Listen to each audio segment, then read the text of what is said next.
Hello, ẹ káàárọ̀, ẹ káàsán, ẹ káalẹ́ o, according to the time tí mo bá dé bá yín.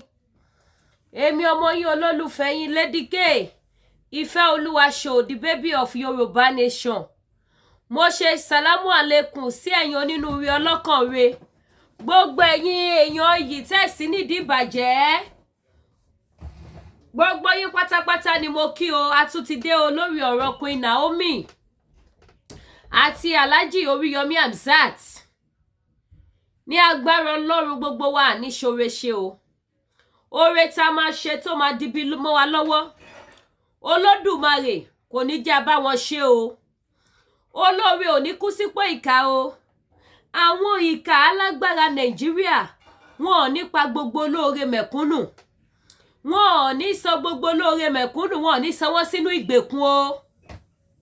Wọn ò ní sọ wọ́n sínú ìdè. Ẹ jẹ́ ká gbọ́ ìròyìn ayọ̀ tí Alájà Kaula tí wọ́n mú wá fún wa lórí ọ̀rọ̀ Oriyomi Hamzat àti Queen Naomi.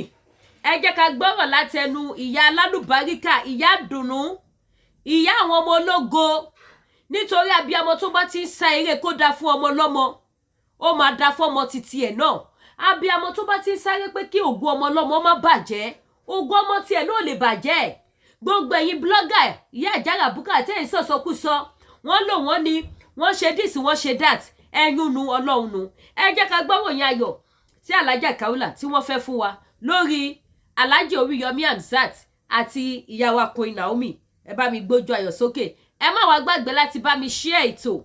Ẹ bá mi share, ẹ bá mi share, ẹ bá mi pín wọ̀ gbòòrò ayé kẹ́dẹ̀ bá mi tẹ top up sí. Ẹ ṣé gan. Ẹ jẹ́ á gbọ́. Bàbá pẹ̀lú ògo Ọlọ́run àtàánú ẹ̀ bẹ́ẹ̀ ṣe rò pé kí Nàìjíríà dáa kó tún dáa sí Ọlọ́run yóò wọlá bó ṣe tóbi tó yóò jẹ́ ó dáa. Mọ bí ń ṣe dúpẹ́ o. Ẹ jẹ́ n kọ́kọ́ wá dúpẹ́ lọ́wọ́ onísábàbí. Bàbá wa tí wọ́n ṣe sábàbí ntí bàbá wa pírẹsidẹ́ǹtì orílẹ̀-èdè Nàìjíríà tí wọ́n fi rí wọn bá nǹkan tí mo sọ pẹ̀lú àìjẹ́ nǹkan kan mi, pẹ̀lú pé mi ìtọ́ nǹkan kan, pẹ̀lú pé mi ìmọ̀ nǹkan kan, pẹ̀lú ìjọmọdé mi, pẹ̀lú pé kí ni mo jẹ́ gan.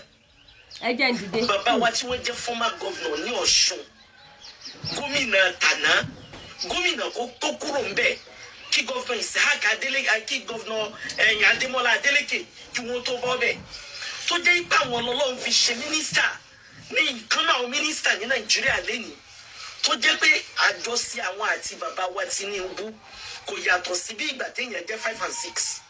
Bàbá wa Isahak Bóyèga Oyètọ́lá, bàbá mo kí Ọlọ́run lára yín, bàbá mo dúpẹ́ fọ́lọ́run lára yín, bàbá ìmọ̀ bí ń ṣe dúpẹ́ fún yín, ìmọ̀ bí ń ṣe máa tún kúnlẹ̀ lẹ́ẹ̀kan sí o, máa kúnlẹ̀ nítorí nǹkan méjì. Ìgbà tí mo dé prison lánàá tí mo lọ padà wo Oriyomi Hamzat àti ìyá wa Naomi àti principal Islamic High School, ìgbà tí mo lọ padà wò wọ́n, Oriyomi Hamzat ń lọ sí mọ́sálásí lọ kírun ni. Ntí mo kọ́ rí ní mọ̀jíza ni pé ìmáàmù tí ó ṣe kútìbà jímà, àwọn ní ẹ̀kan sáré bọ́ọ̀tà wá ni wọ́n rí mi. Ìmáàmù ni wọ́n sọ pálàjà ẹ máa bọ̀ wá nulẹ̀. Ìmáàmù prison yard àwọn ní amú mi wọlé. Mo wá wọnú ilé tán, mo wá bá ọmọ ìyá mi àbúrò mi ó lọ kíjímà. Mo wá wò mo ní Abdulrahman oní ẹ̀, mo lóun mọ̀ ti ru Abdulrahman ọmọ ti ru ó láǹtí ó ní wàláhì tàlá ìrùkún bp òṣìṣẹ́ mọ́ ó ti wù. Ó ní bọ́lọ̀ ń fẹ́ kí tún sọ̀ngàn ló sọ. Àwọn tí wọ́n jẹ́ elétò ìlera tí wọ́n bẹ nínú ibẹ̀ yẹn ni wọ́n ṣàlàyé pé bọ́lọ̀ wọn bá fẹ́ bp Oriyomi oògùn òṣìṣẹ́ fún mọ́. Oògùn òṣìṣẹ́ fún mọ́. Mo wá rí lẹ́yìn tí ń sunkún.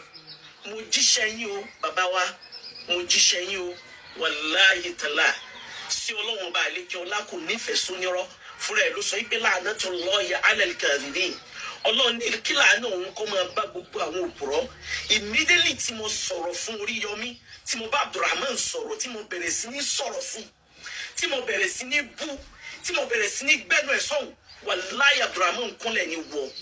Ọlá àǹtí mi kò sí tí ìjọba sọ pé àwọn fẹ́ tí mi ní ṣe. Ẹ máa dé kò sí kírun tí mi ní ṣe mo ní ṣé ó tún búyàn ó lóun ní búyàn mọ́ ó lóun tiẹ̀ ní búyàn mọ́ ṣé ó tún bú ìjọba ó lóun ní bú ìjọba láyé mọ́ nítorí wípé fúnra Ọlọ́run ọba àlejò ọlá kódà àwọn tí wọ́n mẹ̀ǹtẹ́ ní mọ́lákì ẹ jẹ́ ń sáré pé ẹ̀yin èèyàn ṣàkíyèsí ní ọdún díẹ̀ sẹ́yìn tí ò tí pẹ́ ẹ rántí pé àràfà la wà tọ́lọ́run fi ní kí ìjọba Amẹ́ríkà pàṣẹ pé kí wọ́n lọ pa pírẹsidẹ́ǹtì ìlú kan wàláì wọ́n pa pírẹsidẹ́ǹtì yẹn tí nǹkan kan ò ṣẹlẹ̀ tí wọ́n pè ní àṣẹ nìyẹn Olúwa ni mo fi àwọn tí mo fi ṣe olórí yín mo fi wọ́n represent ara mi lórílẹ̀ bẹ́ẹ̀ bá kọjá yẹn ẹ jẹ ìyà Ọlọ́run ló sọ bẹ́ẹ̀ ní Al-Qur'an Ọlọ́run ní ìrẹ Musa ìdá Firaun lọ́ọ̀dọ̀ ọba Fáráò bèlè pé bàbá wa Tinubu a lè fi wọ́n wé Fáráò a máa fi bàbá wa Tinubu wé ìjọba alánàá ìjọba olóríire ìjọba aláforíjì ìjọba alámójúkúrò ní láìfi Ọlọ́run kó jọ ọkọ wọlá bó ṣe tóbi tó ìjọba abíámọ́ nítorí pé n tó ṣẹlẹ̀ pẹ̀lú àwọn ọmọ tó kú yẹn ọba bàbá wa Tinubu nú jẹ́ púpọ̀ ìwà jẹ́ nǹkan kan tó ń ta ìjẹ́ nǹkan kan mi òun laago ṣe wá wọlé sórí fóònù mi látòkè ní ẹ ṣe wá ń fún mi lábọ̀ ipa tí bàbá wa Oyètọ́lá bàbá tí wọ́n jẹ́ Minister of Marine and Blue Economy ní orílẹ̀-èdè Nàìjíríà mínísítà tí ń ṣiṣẹ́ fún àwọn nǹkan àlùmọ́ọ́lì inú omi tí àwọn àti bàbá wa Tinubu tí wọ́n jọ jẹ́ alọ́jọṣe tí wọ́n jọ jẹ́ ẹ̀gbọ́n àtàbúrò ẹ dákun ẹ jọ̀ọ́ torí Ọlọ́run kí ni wàá sọ pé mo wá jẹ ẹnu wátawàta yìí ẹ sì wá fi mí lẹ́mìí balẹ̀ ẹni Kàfílà àti gbọ́n tó wí Kàfílà sì ti lóhun tó wí Kàfílà pẹ̀lú ògùn Ọlọ́run Oriyomi àtòun àti ìyàwó olórí Naomi àti principal Islamic high school kò ní pẹ́ rárá tí wọ́n fi kúrò níbẹ̀ yẹn ẹ dákun kí ni mo jẹ́ ẹ dákun kí ni mo jẹ́ ẹ dákun ta ni mí ẹ jọ̀ọ́ kí ni mo tó àfikọ́lọ́hún kó jọ̀ọ́ kó má padà lẹ́yìn àfikọ́lọ́hún kó bá mi ṣàlékún rẹ̀yìn àfikọ́lọ́hún bá mi ṣàlékún kàrámà àfikó ṣàlékún ìsìjábà àfikó ṣàlékún àgbáríkà àfikó ṣàlékún dùnú àfikó ṣàlékún ayọ̀ yín Olúwa kó wọlá wípé òun lọ́ba tó sọ bẹ́ẹ̀ innahu huwal ghafurur rahim ẹ sì máa yọnu ẹ jọ̀ọ́ kí wàá ní mo mọ̀ ẹ jọ̀ọ́ kí ni mo jẹ́ èèyàn mẹ́ta lolú ọba àlejò ọládásáyè èyí tọ́lọ́run ṣe yìí náà ọlọ́mọọmọ jẹ mí ń pa pé kí n ṣe ni ọmọ nìyẹn mọ̀ọ́mọ̀ lé e báwọn kan náà ló jẹ́ pé bó ṣe ṣẹlẹ̀ yìí ọ̀tọ̀ ní táwọn náà ń sọ àwọn náà sì ṣàìrí sọ àwọn náà ṣàìrí sọ nínú sọ wọn ẹ wá bá mi wo bí Abdulrahman bọ́jú orí rẹ̀ ṣe kéré tó lẹ́ẹ̀kan sí i a máa wo ọmọdé kó ṣe bí àgbà àmọ́jú orí ọmọ ẹ̀dá láàmú mo wá rántí pé àwọn tí wọ́n jẹ́ lọ́yà kódà àwọn nínú àwọn senior advocate of Nigeria àwọn tọ́lọ́wọ́n bá àlejò ọlá sọ pé kí wọ́n jẹ́ ọ̀gá nínú àwọn lọ́yà ìgbà tí mo pè nínú wọn tí mo pè wọ́n tí mo mọ̀ọ́mọ̀ bí wọ́n yí pé tó ọ̀rọ̀ yìí bó wá ní wọ́n ní Kàfílà mo ní nàám wọ́n ní so fẹ́ gbọ́ mo ní bẹ́ẹ̀ ni mo ní mo fẹ́ gbọ́ wọ́n ní bọ́lọ́wọ́n bá àlejò ọlá ṣe ní kí bàbá ó yọ́nú òun náà ní kí wọ́n yọ́nú wọ́n ní tó bí tí bàbá ọba yọ́nú wàláì kò sí ọgbọ́n kankan tí ẹ̀dá kankan kò sí irú lọ́yà ó kàn máa sọ àwọn ọ̀rọ̀ tí ó máa jẹ́ àwọn ọ̀rọ̀ wípé lágbájá ẹ sá fi lẹ́mìí balẹ̀ ẹ sá fi láyà balẹ̀ òun náà ni lawyers máa sọ kì í ṣe pé lọ́yà ní agbára kankan kì í ṣe pé wọ́n ní agbára kankan Ọlọ́run bá sì tún fún àwọn lọ́yà náà lágbára àmọ́ tí lọ́yà fi sọ̀rọ̀ yìí mo mọ̀ pé ọ̀rọ̀ bẹ̀rù ni nítawọn bá ń fáìlì àwọn ọmọ fáìlì àmọ́ ìkúnlọ́wọ́ àwọn tọ́lọ́run bá fi àgbáríkà sí lẹ́nu àwọn tọ́lọ́run bá ṣe láláṣẹ àmọ́ kúnra wọn lọ tí gbogbo bùkátà ò fi bíyà àti ìgbèkùn lọ́yà àti ìgbèkùn ìjọba Ọlọ́run mọ̀jà wọnú kankan níbẹ̀ Ọlọ́run kò wọlé oníṣẹ́lẹ̀ pẹ̀lú Muhammad ní àná ẹ rántí pé mo ṣàdéhùn wípé pẹ̀lú ògo Ọlọ́run mo gbọ́dọ̀ yọjú sí bàbá wa ọlọ́lá jùlọ ọba ilẹ̀ Yorùbá bàbá wa Ọ̀jájá ní àná nígbà tí mo wá dé prison ìgbà tí mo rí Abdulrahman tán tí mo rí olórí tán tí mo rí principal tán torí pé principal tiẹ̀ ti wà wọ́n ti ń gbọ́ khutba Abdulrahman ní lọ bí khutba tán bá mi dá dúró ìgbà tí mo wá rí wọn tán mo wá ṣe àdéhùn pé pẹ̀lú òkú Ọlọ́run mo ti wà lójú ọ̀nà fẹ̀ ẹ̀yin èèyàn nínú ṣe sí Ọlọ́run nínú bọ́lọ́run tí máa ṣe wàláyé tàláì mọ́tò méjèèjì tí mo gbé dání ìkankan ò ṣiṣẹ́ méjèèjì ló bàjẹ́ sójú ọ̀nà gbogbo effort wa lórí wípé ká lè rí bàbá wa Ọ̀jájá ní àná Ọlọ́run ní kò ṣe wàláì kò wọ́ bàbá tí wọ́n tún jẹ́ PA bàbá wa Ọ̀jájá wọ́n tún pè wípé ń bọ́lá dé torí mo ti pè wọ́n mo prepare mind wọn wípé mi Alájà Kàwọ́là ń bọ̀ wá bá bàbá mi o mò ń bọ̀ wá láti wá rí wọn o wọ́n sì ń béèrè pé ń bọ́lá wà àwọn á ṣàlàyé pé ojú ọ̀nà la wà ẹ wàá mọ bí mo tún ti rò pé Ọlọ́run ọba tó tóbi ni kò sí bí ẹ ṣe lè rí ìwọ ọmọ gbìyànjú àwọn ọ̀tá náà ọmọ gbìyànjú ǹjẹ́ ẹ mọ̀ pé gbogbo uber gbogbo ọkọ̀ tí wọ́n gbéyàn ní commercial wàláyé àrí kankan ọ̀dà kí àdúrà ẹ máa bá mi share program yìí kẹ́ ẹ bá mi share rẹ̀ ẹ tún jí ó dọ́dọ̀ bàbá wa lẹ́ẹ̀kan sí ẹ jí ó dọ́dọ̀ bàbá wa lẹ́ẹ̀kan sí lẹ́yìn náà kí n tún wá mọ̀ọ́mọ̀ sọ fún yín ọlọ́lá jùlọ onímọ̀ ẹ̀rọ Olúwaṣèyí Mákindé tí wọ́n jẹ́ executive governor of Oyo State His Excellency Ọlọ́run kó jọ kó bá a sàlékún oríire ǹjẹ́ ẹ pé gómìnà ọ̀dákẹ́ lórí ọ̀rọ̀ yìí àwọn àti bàbá wa Tinubu ti discuss a lot about this matter gbogbo ẹ̀ sì wà successful ni ọ̀nà everything tó máa gbà rọrùn ni bákan náà ni bàbá wa Ọ̀jájá bàbá wa Ọọ̀ni of Ifẹ̀ àwọn náà ti gbé ìgbésẹ̀ tó jẹ́ ìgbésẹ̀ tàlàáfíà lórí ọ̀rọ̀ yìí ẹ jọ̀ọ́ nítorí Ọlọ́run kí wá ní èmi wo wá ní kí ni mo wá jẹ́ tẹ́mi fún wa ń receive call èmi wá kọ́ ni mò ń pè mọ́ òun wà ń pè mí láti presidency ó wà ń jẹ́ kó yé mi pé kàfílà ìwọ̀nba àìmọ̀ràn sọ rẹ àti gbọ́ ẹ dákun torí Ọlọ́run kí ni wàá sọ pé mo wá mọ̀ tí n fi wá ní mo wá wọ̀ tí ìwọ̀nba nǹkan yẹn tí n fi wá ní ọ̀dà náà ìṣe mi nígbà náà ó wá wọ̀ tí àwọn ẹni rẹ bẹ́ẹ̀ àwọn ẹni tó lọ́wọ́ bá kà sí nínú ayé àwọn tí wọ́n jẹ́ èèyàn nínú ayé kí wọ́n sì wá sọ pé ọ̀rọ̀ mi bí mo ṣe kéré mọ̀ yìí àwọn gbọ́ àwọn sì gbọ́yé wàláyé tàlá bàbá Oyètọ́lá pẹ̀lú ògo Ọlọ́run àwọn nǹkan tí ẹ ní ìjọba ò fẹ́ orí ìkúnlẹ̀ ní Oriyomi ti ń sọ lánàá wípé kò sí nǹkan kan tó ń tiẹ̀ lè fi sọ nítorí pé Ọlọ́run ọba tó tóbi jùlọ ọba tí máa ń torí nǹkan tí máa fi ṣe nǹkan ni a ti mọ̀ pa bíamọ ní kódà nítorí pé ẹ jẹ́ abíamọ gan látilẹ̀ ẹ̀yìn náà ló ṣe sábàbí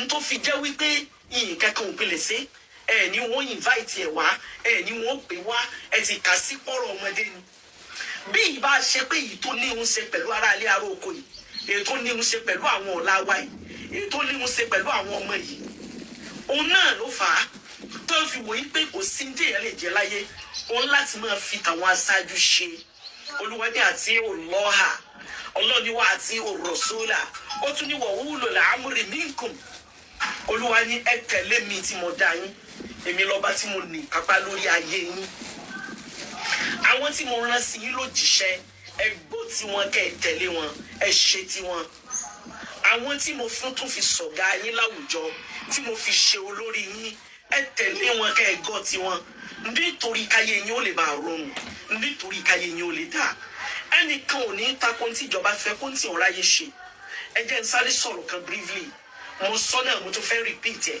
torí ẹni tí ò bá gbọ́ ǹjẹ́ àmọ́ yí pé bí àwọn mọ́lákì ṣe wà yẹn àwọn tí wọ́n maintain ìjọba mọ́lákì ó ní ìjọba àwọn alájẹwọ̀ tí wọ́n wò yí pé òkè ẹbí wa nìkan ló gbọ́dọ̀ máa jẹ ọba àní ẹ gbọ́dọ̀ máa maintain ìjọba ǹjẹ́ jẹ́ mọ̀ yí pé tí wọ́n bá ní àáfàá kan bá àáfàá yẹn bá ka Kùránì lọ bí tí wọ́n takò jọba wọn á kọ́kọ́ fún ní warning ẹlẹ́ẹ̀kejì wọn ní warning ẹ̀ mọ̀ wọn ò gbé straight wọn á gbé lọ sí prison wọn wà ní ìtìmọ̀ ordinary prison wọn á lọ fi sínú ibi tí ò ti ní rí náà wọ́n lè lọ jù síbi tí ò ti ní lè jókòó tí ò ti ní lè nàró ẹ̀mọ kéèyàn wà ní ààyè tó jẹ́ pé bọ́ ọba lọ jókòó àwọn tí ó gun ọ nídìí wọnú lọ jókòó lé bọ́ ọba lọ fẹ̀yìntì èso tí ó wo ẹ̀yìn rẹ òun ló fẹ̀yìntì bọ́ ọba lọ fẹ́ sún síwájú wàá fi àyà gún èso ibẹ̀ ni wọ́n máa ti àwọn tí wọ́n bá ń tako ìjọba mọ́ wọn wà ní sọ bẹ́ẹ̀ Ọlọ́run ti ní láàrin ara yín ni mo fi wá sí ti afala yóò ṣòro ẹ ṣe làákàyè Ọlọ́run ní afala tàkìlò ẹ lọ kọ́gbọ́n látara bẹ́ẹ̀ mo wà ń fi Abdulrahman sọ pé ìjọmọdé ní í ṣe bẹ́ẹ̀ ṣe ń fún mi mo á ṣàlàyé ẹ̀ fún wọn wípé bí mo ṣe rìn rè ọ̀rọ̀ yẹn náà sì tún fi mí lẹ́mìí balẹ̀ pé ọ̀rọ̀ ti parí lórí ẹ̀ àánú Ọlọ́run ti pẹ̀lú wa lórí ẹ̀ àgbáríkà ti pẹ̀lú wa lórí ẹ̀ ìdùnnú ti pẹ̀lú wa lórí ẹ̀ ẹ dákun kí la tún wá fẹ́ gbogbo ẹ̀yin olóríire tẹ́ wà lórí platform ẹ máa bá mi dúpẹ́ fún ìjọba bàbá wa Tinubu ẹ máa bá mi kí Ọlọ́run lára wọn bàbá lẹ́ẹ̀kan sí wàláì tó bá gbé nǹkan míì tún wà lẹ́yìn ìkúnlẹ̀ ní ìbá tún kún un àkọ́kọ́ náà ni pé kò sí lẹ́mìí mi pé ẹ tiẹ̀ lè gbọ́ mi kò sí lọ́kàn mi pé àwọn tí wọ́n ń bẹ lórí dáúlà ní tí wọ́n ń pè ní dáúlà òun náà ní ìjọba ìfẹ̀mí sí pé ẹ lè gbọ́ mi ẹ dẹ̀ wá gbọ́ mi ẹ dẹ̀ fún mi ní ìró ìdùnnú ẹ dẹ̀ sọ fún mi pé wọ́n ajá sáyọ̀ ẹ sọ fún mi pé òní tán àwọn méjì pé kò ní pẹ́ wàláyì tàláyì summa billah wàláyì tàláyì Oríyọmí ò sí lálàáfíà rárá billahi alazim wàláyì pé Naomi ò sí nínú àlàáfíà rárá billahi alazim ṣe pé mo ń búra uqsimu billahi rabbil alamin torí pé kò sí ẹ̀wọ̀n jọlé bàbá wa Bola Ahmed Tinubu bàbá pẹ̀lú ògo Ọlọ́run àtàánú ẹ̀ bẹ́ẹ̀ ṣe rò pé kí Nàìjíríà dáa kó tún dáa sí Ọlọ́run yóò wọlá bó ṣe tóbi tó yóò jẹ́ ó dáa ìmọ̀ bí ń ṣe dúpẹ́ o ẹ jẹ́ n kọ́kọ́ wá dúpẹ́ lọ́wọ́ onísábàbí bàbá wa tí wọ́n ṣe sábàbí ntí bàbá wa pírẹsidẹ́ǹtì orílẹ̀-èdè Nàìjíríà tí wọ́n fi níwọ̀n bá nǹkan tí mo sọ pẹ̀lú àìjẹ́ nǹkan kan mi pẹ̀lú pé mi ìtọ́ nǹkan kan pẹ̀lú pé mi ìmọ̀ nǹkan kan pẹ̀lú ìjọmọdé mi pẹ̀lú pé kí ni mo jẹ́ gan. bàbá wa tí wọ́n jẹ́ former governor ní Ọ̀ṣun gómìnà tàná gómìnà tó kúrò ń bẹ̀ kí governor Isahak Adeleke kí governor Ademola Adeleke kí wọ́n tó bọ́ bẹ̀ tó jẹ́ ipá àwọn ọlọ́run fi ṣe mínísítà ní nǹkan náà mínísítà ní Nàìjíríà lẹ́nìí tó jẹ́ pé àjọṣe àwọn àti bàbá wa Tinubu kò yàtọ̀ sí bí ìgbà téèyàn jẹ́ 5 and 6 bàbá wa Isahak Bóyèga Oyètọ́lá bàbá mo kí Ọlọ́run lára yín bàbá mo dúpẹ́ fọ́lọ́run lára yín bàbá ìmọ̀ bí ń ṣe dúpẹ́ fún yín ìmọ̀ bí ń ṣe máa tún kúnlẹ̀ lẹ́ẹ̀kan sí o máa kúnlẹ̀ nítorí nǹkan méjì ìgbà tí mo dé prison lánàá tí mo lọ padà wo Oriyomi Hamzat àti ìyá wa Naomi àti principal Islamic High School ìgbà tí mo lọ padà wò wọ́n Oriyomi Hamzat ń lọ sí mọ́sálásí lọ kírun ni ntí mo kọ́ rí ní mọ̀jíza ni pé ìmáàmù tí ó ṣe kútìbà jímà àwọn ní ẹ̀kan sáré bọ́ọ̀tà wá ni wọ́n rí mi ìmáàmù ni wọ́n sọ pálàjà ẹ máa bọ̀ wá nulẹ̀ ìmáàmù prison yard àwọn ní amú mi wọlé mo wá wọnú ilé tán mo wá bá ọmọ ìyá mi àbúrò mi ó ń lọ kíjímà mo wá wò mo ní Abdulrahman oní ẹ̀ mo lóun mọ̀ ti ru Abdulrahman ó mọ̀ ti ru ó láǹtí ó ní wàláhì tàlá ẹ̀rùkún bp òṣìṣẹ́ mọ́ ó ti wù ó ní bọ́lọ̀ ń fẹ́ kì í tún sùn lẹ́nu sọ àwọn tí wọ́n jẹ́ ilé. yéè ẹ ṣe mo ti gbàgbéra mo ti ṣiṣẹ́ lọ ẹ wá raṣọ o mo ń bá ọmọ analyse ẹ o we get to talk about it ẹ jẹ́ ìjòkó báyìí ká wá sọ̀rọ̀ nípa ẹ̀ mo lérò pé gbogbo wa la gbọ́ngàn tí Alhaja Kaola sọ bí wọ́n ṣe rin ìrìn àjò wọn lọ sí ìlú Ọ̀yọ́ láti lọ ṣe àbẹ̀wò sí Alhaji Oriyomi Hamzat àti Queen Naomi ẹ rí pé ìrìn àjò yẹn lágbára ó lẹ́tìkẹ̀ mi ò mọ̀ bóyá point tí mo fẹ́ kí gbogbo wa dìmú bẹ́ẹ̀ láti dìmú. Àkọ́kọ́ náà dúpẹ́ lọ́wọ́ Alájà Kaula abiyamọ tòótọ́. Àwọn ọmọ tí wọn náà ní jì sọ́fìn. Páńpẹ́ ayé, páńpẹ́ ìjọba kò ní mú àwọn ọmọ Alájà Kaula. Láṣẹ Èdùmàrè. Àwọn tó dẹ̀ ti mú náà Ọlọ́run á yọ wọ́n níbẹ̀. Ṣé rí pé Nàìjíríà Ọlọ́run nìkan ló lè gbà wá. Nínú gbogbo nǹkan tí ìyá yẹn sọ, àwọn pọ́ìntì tó ní agbára ló wà nínú ọ̀rọ̀ yẹn. Order from above tó ní agbára ló wà ńbẹ̀. Kò tí pé 1 month tó Oriyomi jáde tán fún gbogbo Nigeria government. Tí Alhaji Oriyomi sojú abẹ níkò, mo gbé programu yẹn tálàjì ṣe. Tí mo bẹ̀rẹ̀ sí ní rẹ́rìn pé Alhaji, ẹ̀yin lè sọ̀rọ̀. Ṣé bẹ́ẹ̀ rí pé láwọn tó campaign. Tí mo bẹ̀rẹ̀ sí ní ṣẹ̀fẹ̀ nígbà tí mo gbé program yẹn tí mo lẹ́yẹ yẹn gbà wá o. Alhaji náà ti padà gbẹ́nu sí máìkì olórí ọ̀rọ̀ Nigerian government. Now kí ni mo wá fẹ́ fàyọ níbẹ̀? Kò ì pé oṣù kan tí màá yẹn bẹ̀rẹ̀ sí ní attack àwọn Nigerian government pẹ̀lú nǹkan tó ṣẹlẹ̀ nílùú. Ẹ wá gbọ́ statement tó ní agbára. Àwọn èèyàn wake up.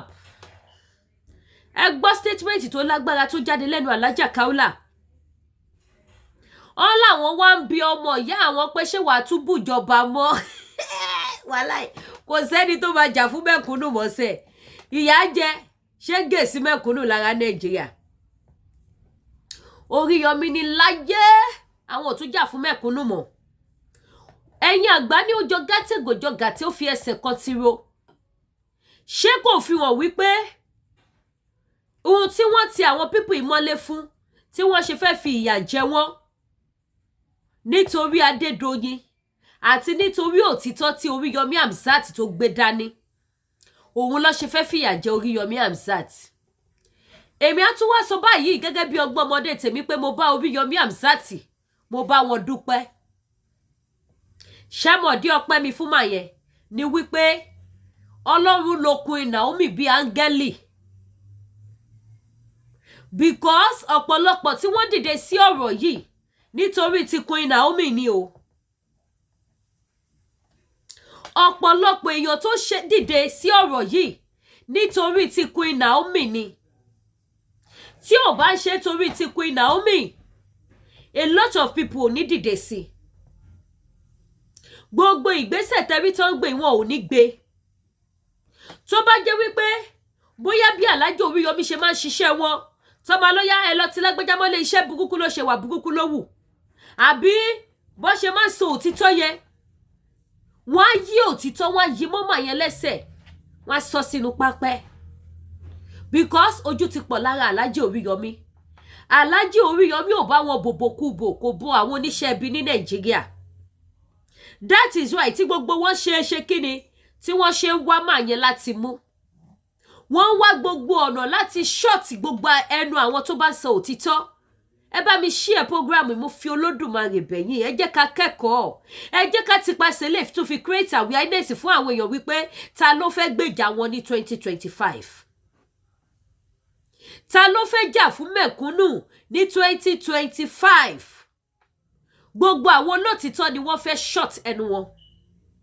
Gbogbo àwọn ajàfún ẹ̀tọ́ ọmọ ènìyàn. Gbogbo àwọn tí wọn ò sí nídìí ìbàjẹ́ ní gọ́ọ̀mẹ̀ntì Nàìjíríà fẹ́ kó sínú ìgbèkùn ni wọ́n fẹ́ sọ sínú páńpẹ́. Ta ló fẹ́ gbà wọ́n? Báwo ló ṣe fẹ́ ṣe tó máa fi bọ́ ń bẹ̀? Is a question. Ìbéèrè ni mo béèrè. Báwo ni wọ́n ṣe fẹ́ ṣe? Àwọn Nigerian government already àti change. Wọ́n ò wá change gidi fún onílé àti àlejò. Bí kò ṣe ìgbé ayé ìyà, ìgbé ayé ẹrú ni wọ́n fẹ́ fún onílé àti àlejò. Ẹ wo ibi tí wọ́n wá ti ọkọ̀ Oriyomi Hamzat sí. Ẹ wo statement ṣé wàá tún bú ìjọba. Ibo l'Oriyomi Hamzat ti bú ìjọba bí kò ṣe wípé ó sọ òtítọ́. Oriyomi Hamzat dúró ní dúró pé kí ìyà máa jẹ àwọn ènìyàn. Oriyomi Hamzat dúró ní dúró ẹni tó ń gbọ́ ìyànú lára mẹ̀kúnnù. ẹ wá wo bí tí federal government tó wá gbà yọ sí máa yẹn. Ẹ wá wo bí wọ́n ṣe kó sí máa yẹn sínú páńpẹ́. Oriyomi wá dẹni tó wá adapt láti má bú ìjọba mọ́. Bí wọ́n ṣe fún mi l'Abuja nìyẹn o, ẹ̀yin èèyàn. Orí ọmọ ló kọ́ ọmọ yìí àti wípé a ti kọ́ wípé èmi lọ́kàn líle. Mo ń sọ fún yín wípé nígbà tí mo máa kúrò nílùú Àbújá ní 2021, wọ́n gbé ìwé gbàdàgbà síwájú mi báyìí pẹ̀lú àwọn òfin tó ní agbára tí wọ́n ní kí n máa sign tí n bá tún bọ́ta tí n bá sọ Yorùbá nation kó wá gbé mi. Wọ́n ní kí n sign débi wípé wọ́n ní kí n sign wípé kó pa mí. Tí n bá tún bọ́ta tí n bá tún sọ̀rọ̀ against government kó wá gbé mi. Gbogbo ẹ̀ ni mo tọwọ́ bọ̀. Lé èmi tí mo jókòó yìí, mo fi dáadáa tí mo wá láyé mi búra. Àwọn nǹkan tí mi ò ti expect wípé wọ́n lè kọ sínú ìwé fún mi. Kọ́dẹ̀ ní kí n máa sign ẹ̀. Wọ́n ní kí n sign títí. Nínú àwọn nǹkan tí wọ́n kọ síbẹ̀, wọ́n tún kọ sí ibì kan níbẹ̀ wípé kí n tọwọ́ bọ̀bẹ̀ pé gbogbo nǹkan tí ojú mi rí ní ọ̀dọ̀ àwọn DSS mi ò ní sọ síta. Kẹ́ wáyé lóde. Ní ìjọ́ tí mo máa kúrò níbẹ̀ ni mo sign ìwé yẹn. Ìwé yẹn wà lọ́dọ̀ àwọn DSS. Ó pẹ̀lú nǹkan tó ṣe wá mi ní period kan. Ọlọ́run ló kó mi yọ. Ọdún 2 àti oṣù 5 tí mo lò. Kò tiẹ̀ pé ọdún 2 àti oṣù 5 because mo kọ́ fìgbà kan sá lọ sí Ghana. Mo lò oṣù 3 àbọ̀ ní Ghana. Mo lò oṣù 2 àbọ̀ ní Kútọ́nù.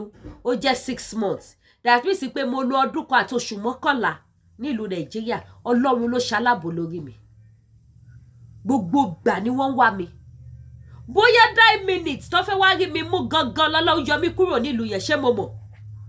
Bóyá 9 minutes because mi ò plan ní ẹ̀, mi ò expect pé mo máa dé Canada. Mo ti ṣe processing more than a year, mo ti mọ́kàn mi kúrò ńbẹ̀. Mo ti mú ọkàn mi kúrò níbẹ̀ pé mo ń lọ Canada. Mi ò expect ẹ̀. Bóyá 9 minutes DSS ò dẹ̀ ní dédé sáré wá fún ẹ. Wọ́n fi ẹ́ lára balẹ̀, ọkọ̀ á balẹ̀.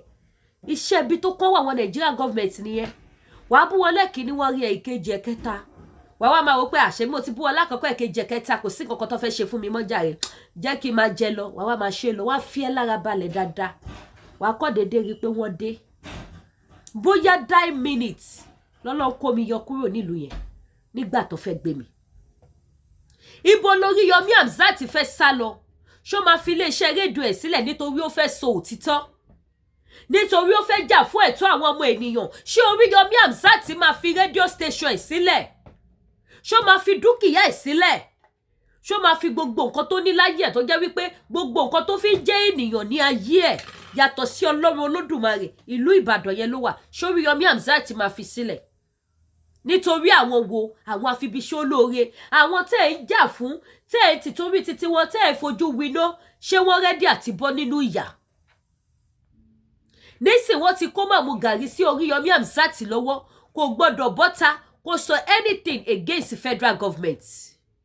Anybody látòkè kò gbọ́dọ̀ ṣiṣẹ́ bíi títí Adédoyin kí wọ́n pa àwọn èèyàn ní ìpakúpa kó gbé kéèsì yẹn lọ bá Oriyomi Hamzat. Kò ní ṣe kéèsì yẹn.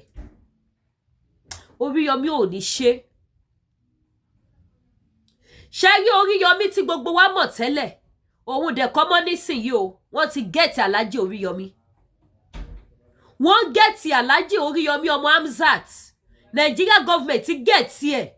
Ẹ wá wo ẹ̀mí àwọn ọmọ ọlọ́mọ tí wọ́n fi dẹ trap fún Oriyomi Hamzat. Ká ní Queen Naomi ò sí ńbẹ̀ ni wàláì wọ́n ní rí support láti jáde níbẹ̀ yẹn tó bí wọ́n ṣe rí. Wọ́n á dẹ̀ fi ara balẹ̀ yẹn fi ìyà yẹn jẹ gidi. Wọ́n á fi ìyà jẹ Oriyomi ó máa kọjá bẹ́ẹ̀ ṣùgbọ́n nítorí tí Queen Naomi tó wà ńbẹ̀ òun ni ìyà yẹn ṣe mọ́ láàbọ̀ ló ṣe mọ́ ní kékeré fún Oriyomi Hamzat. Ká ní ẹlòmíì ni tí òun ṣe ọ̀dọ̀ bàbá wa onírìṣà tó lọ ṣẹ̀ sí ni ẹ gbàgbé pé wọn ò fẹ́ra mọ́. Orúkọ yẹn ṣì wà ńbẹ̀ títí ayé àìnípẹ̀kú ló máa gbé kiri wípé Queen Naomi àfi tẹ́ bá gbọ́ pé fọ́kọ mi ló máa forúkọ kọ mi pé tí ò bá ń ṣe òun ni kò sí nǹkan tó lè sọ fún àwọn ìka ìjọba ta ní wọn ò ní fi Oriyomi Hamzat sílẹ̀. Wọ́n á tẹ̀ pa síbẹ̀ ni kẹ́ máa wo ayé lóde. 2025 ta ló fẹ́ jà fún mẹ̀kúnnù? 2025 ta ló fẹ́ gba mẹ̀kúnnù lọ́wọ́ ìyà? 2025 ta ló fẹ́ ṣàánú mẹ̀kúnnù? Rí pé ó ti lẹ́tìkẹ́, ó ti get started. Kélé jẹ́ big awareness, kó jẹ́ ẹ̀kọ́ ńlá fún ẹ̀yin tẹ́ bá mọ̀ pé ẹ ti ṣetán àti bọ́ lóko ẹrú. Kò sẹ́nibọ́dì tó máa jà fún yín mọ́ Nàìjíríà o. Ohun tó ti lè mú wọn tí wọ́n ti lè ti ẹnu Oriyomi, tí Oriyomi dẹ̀ ti lè accept fún Alhaja Kaola wípé òun ò tún bá wọn bú ìjọba mọ́, òun ò tún bá wọn sàn kankan mọ́. Kò sí bó ṣe máa jà fún ẹ̀tọ́ àwọn ọmọ ènìyàn tó ní bú ìjọba, because àwọn tó fìyà jẹyàn, àwọn tó ń lo ọwọ́ agbára léyàn lórí, ìjọba ni wọ́n ń bá ṣiṣẹ́. Wọ́n ní connection pẹ̀lú ìjọba. Ṣadédoyin ò ní connection pẹ̀lú àwọn ìjọba ni. Ṣebí nítorí títa Adédoyin ní gọ́fúnà Adeleke ló ṣe yọ justice tó dájọ́ Adédoyin. Ẹ wá sọ fún mi, gbogbo àwọn tó ń ṣèkà fún àwọn èèyàn ní Nàìjíríà yẹn, ṣé wọn ní connection pẹ̀lú àwọn ìjọba ni? Báwo ló ṣe máa wá díù pẹ̀lú wọn tó ní fèsì ẹjọ́ ìjọba láwọn tọ́jọ́ jẹ, tọ́jọ́ mu, tọ́jọ́ rìn, tọ́jọ́ ṣayé? Bàbá Fálànà ìjẹ́ gbọ́kọ́dẹ̀ sọ̀rọ̀ lọ títí mọ́ nípa Adédoyin. Ẹ̀yin èèyàn wake up. Inú gbèkùn la wà Nàìjíríà. Tó bá di next year, èmi gan máa change pattern. Mo ti sọ fún yín lérè lẹ máa pé. Ó dìgbà tí mo bá rí wípé yes, àwọn èèyàn ti jí. A lot of people ṣì ń sùn, wọn ti ready àti bọ́ nínú ogun. Wọn ti ready pé ká gba Yorùbá nation. Ó dìgbà tí bá rí pé yes, àwọn èèyàn mi ti ready. Àwọn ìran mi ti ṣe tán láti bọ́ lóko ẹrú. Ìgbà yẹn ni màá tún continue àti máa pariwo Yorùbá nation. Because ariwo tá ń pa, àwọn ọmọ Yorùbá tá ń pariwo yẹn lé lórí, àwọn gan ni wọ́n tún ba ìrìn àjò yẹn jẹ́. Àwọn ni wọ́n tún fún àwọn Nigeria government ní support. Àwọn ni wọ́n jáde lọ dìbò fún wọn. Àwọn ló ń jó kiri.